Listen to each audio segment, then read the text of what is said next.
ঢুকাচ্ছে কেন? Police police police পরিচয় দিলে কেন? কত টাকা তুলেছে? কত টাকা তুললে?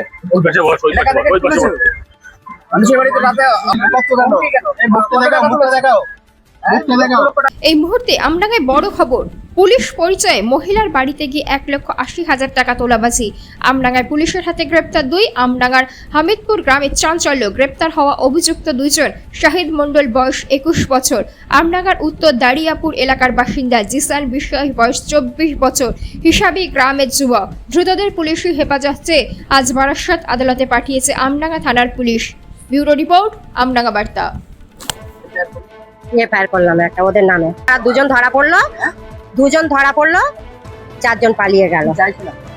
আমরা চাইছি যে ওদের কড়াতম কড়া শাস্তি হোক, আর আইনটা যেন কারুর বাড়িতে গিয়ে এরকম না করতে পারে, মা বোনদের অত্যাচার না করতে পারে। হ্যাঁ, তারা তৃণমূল নেতারই ছেলে, ওই জন্য তো এই জোরটা খাটাচ্ছে গিয়ে। ও করেছিল তৃণমূল নেতার ছেলে। 5 জনা গিয়েছিল, আমি তো চিনি না, বললো থানা থেকে এসেছি আমরা। ওর নাম শাহিদ মণ্ডল। ও বললো আমি থানার গাড়ি চালাই, মেজবাবু।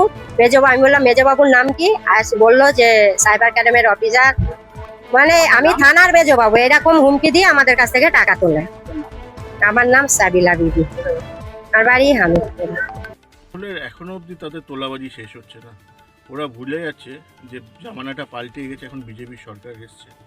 পুলিশ সঠিকভাবে কাজ করছে এবং তাদেরকে ধরা হয়েছে। জিসান বিশ্বাস তৃণমূলের নেতা শফিকুল বিশ্বাসের ছেলে, পুলিশ সেজে এক মহিলার বাড়িতে গিয়ে টাকা তুলতে গেছিল।